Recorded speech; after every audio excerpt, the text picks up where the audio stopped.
অবশেষে শিক্ষা জীবন শেষ করে বাসায় ফিরে যাওয়ার পালা।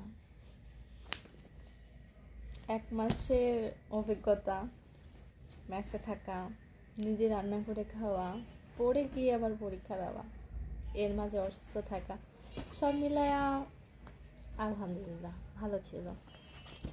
যাই হোক, শুধু ভাইবাটা বাকি আছে, পরীক্ষা শেষ হয়ে গেছে। আর এবার সব কিছু গোছগাছ করে বাসায় রওনা দেওয়ার পালা। এই রুমটার মধ্যে না অনেক স্মৃতি আছে। স্মৃতি বলতে এই রুমে ছিলাম, এটাই।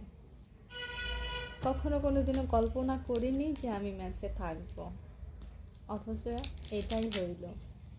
সবসময় আমার সাথে এটাই হয়, যেটা আমি চাই সেটা পাই না, যেটা চাই না সেটা আমার সামনে এসে এসে ঘোরাঘুরি করে, যে তুমি নিচ্ছ না কেন। ব্যাপারটা ঠিক এরকম। তো এই যে আমার এসব ব্যাগপত্র, এই আর কি, বই টই, তারপরে এগুলো মোটামুটি গোছানোই আছে।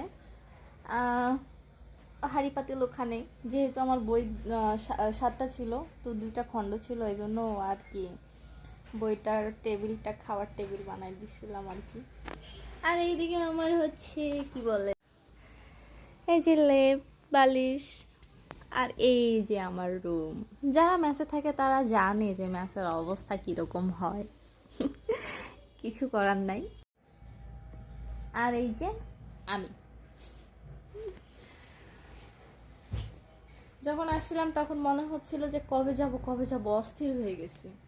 এখন যাওয়ার সময় চলে আসছে দেখে এখন জানি মন মন খারাপ হচ্ছে, কেন তাড়াতাড়ি শেষ হইল। যাই হোক, সবাই মিলে হয়তো আর 2 দিন আছি সর্বোচ্চ, ঘুরবো, তারপরে চলে যাব।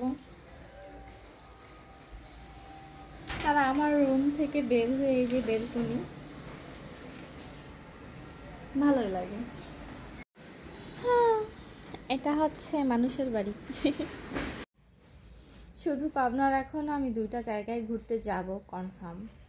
তো আরও 2 দিন হয়তো আছি। আজকে যদি সময় পাই তো মেন্টাল হসপিটালে গিয়ে দেখে আসবো, পাগলা গারদ আর কি, হসপিটাল নাকি আলাদা, গারদ আলাদা, সেখানে যাব, গিয়ে দেখে আসবো।